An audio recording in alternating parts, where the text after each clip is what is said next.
শুক্রবার বা জুমার দিন, এই দিন সম্পর্কে কোরআন এবং হাদিস থেকে ঘেটে আমরা 14টা আমলের কথা একটা লম্বা বড় ভিডিওতে বলেছি।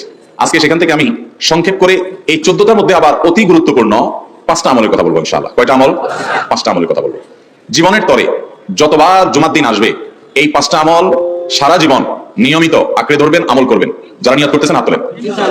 আল্লাহ আমাদের সবাইকে আমল করার তৌফিক দান করুন। আল্লাহ আমাদের সবাইকে কবুল মঞ্জুর করুন। নাম্বার 1, সবচেয়ে বেশি যেটা করতে হবে পরিমাণে, জুমার দিন জুমার রাত বৃহস্পতিবার সন্ধ্যা থেকে নিয়ে শুক্রবার সন্ধ্যার আগ পর্যন্ত পরিমাণে সবচাইতে বেশি করতে হবে যে আমলটা, সেটা হলো দুরূদ শরীফের আমল। কিসের আমল? ভাইরা, দুরূদ এমন একটা আমল, আপনি যদি শুধু দুরূদের আমলটাকে আঁকড়ে ধরেন, সবসময় আপনার মুখ দিয়ে দুরূদ বের হতে থাকে, পড়তে থাকেন, তো নবী করিম সাল্লাল্লাহু আলাইহি সাল্লামের ভাষ্য অনুযায়ী, তার ওয়াদা অনুযায়ী, ইদান তুকফা হাম্মুক ওয়া তুগফার যামবুক, তোমার যত পেরেশানি আছে নবী সাল্লাল্লাহু আলাইহি সাল্লাম বলেছেন এই সব পেরেশানি দূর করার জন্য এই দুরূদের আমলটা যথেষ্ট হবে ইনশাআল্লাহ। এবং গুনাহ মাফের জন্য এই দুরূদের আমলটা কি হবে? যথেষ্ট হবে।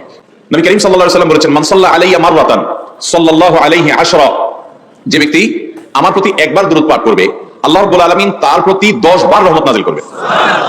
কয়বার রহমত নাযিল করবেন?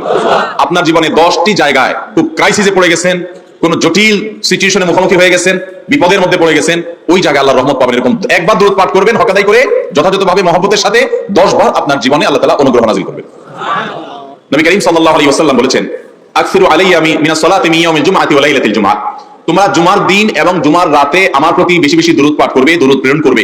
ফাইন্না সালাতাকুম মারুদাতুন আলাই, কারণ তোমরা যে দুরূদ পাঠ করো এটা আমার কাছে পেশ করেন আল্লাহর ফেরেশতারা, এবং রীতিমতো নামধাম সহকারে আল্লাহর একদল ফেরেশতা নিয়োজিত আছে। তারা বলেন, আল্লাহ, হে আল্লাহর রাসূল, আপনার অমুক উম্মত, অমুক অনুসারী, আল্লাহর অমুক বান্দা পৃথিবীর অমুক প্রান্ত থেকে, অমুক দেশ থেকে, অমুকের সন্তান, সে আপনার প্রতি দুরূদ পেশ করেছে জুমার দিনে, জুমার রাতে বা অন্য সময়ে। এটা নবী করিম সাল্লাল্লাহু আলাইহি ওয়াসাল্লামের কাছে রিপোর্ট দেওয়া হয় আল্লাহর নিযুক্ত ফেরেশতাদের মাধ্যমে। আপনি যখন দুরূদ পাঠ করবেন আপনার ভিতরে এই ফিল হবে যে আমি দুরূদ পাঠ করছি আর আমার নবীর কাছে এটা উপস্থাপিত হচ্ছে আমার নাম ধাম আমার রিপোর্ট সহকারে।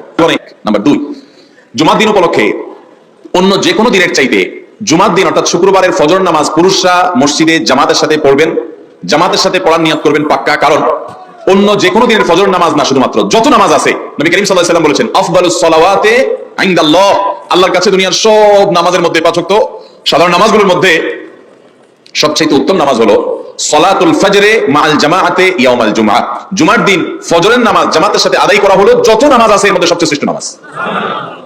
তাহলে জুমার দিনে এই বিষয়টা বিশেষভাবে খেয়াল রাখবো। জুমার দিন ফজর নামাজটা পুরুষরা কোথায় পড়বো, এবং সেটা বৃহস্পতিবার থেকে পরিকল্পনা শুরু করবো যে কালকের ফজর নামাজ যাতে কোনো অবস্থাতে আমার মিস না হয়। আমাদের আখিরাতের ব্যবসায়টা ভাই, আখিরাতের কারেন্সি সংগ্রহ করা, যত কোটি কোটি ভালো ভালো আমলগুলো করবেন আপনার আমলনামাতে আমল সওয়াব জমা হতে থাকবে। চেষ্টা করবো ইনশাআল্লাহ। আমাদেরকে শয়তান অন্যদিন ফজর নামাজ পড়ার সুযোগ হলেও শয়তান এমন ভাবে আমাদেরকে ধোঁকা দেয়, শুক্রবারের ফজরটা পড়াটা সবচেয়ে বেশি কঠিন হয়ে যায়। কেন জানেন? গেছে তো কয়টা আমল হলো? 2টা। মনে রাখবেন তো ইনশাআল্লাহ।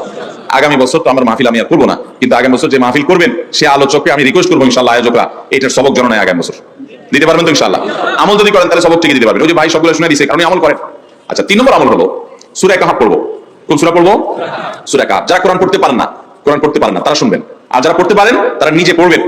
সূরা কাহফ যদি জুমার দিন কেউ পড়ে, নবী করিম সাল্লাল্লাহু আলাইহি ওয়াসাল্লাম বলেছেন এই সূরাটা তার জন্য নূর হবে, নূর, আলো আল্লাহর তরফ থেকে। কিয়ামতের ময়দানে ভয়াবহ গুটগুটে অন্ধকার হবে। কিয়ামতের একটা ভয়াবহ শাস্তি হলো অন্ধকারের শাস্তি।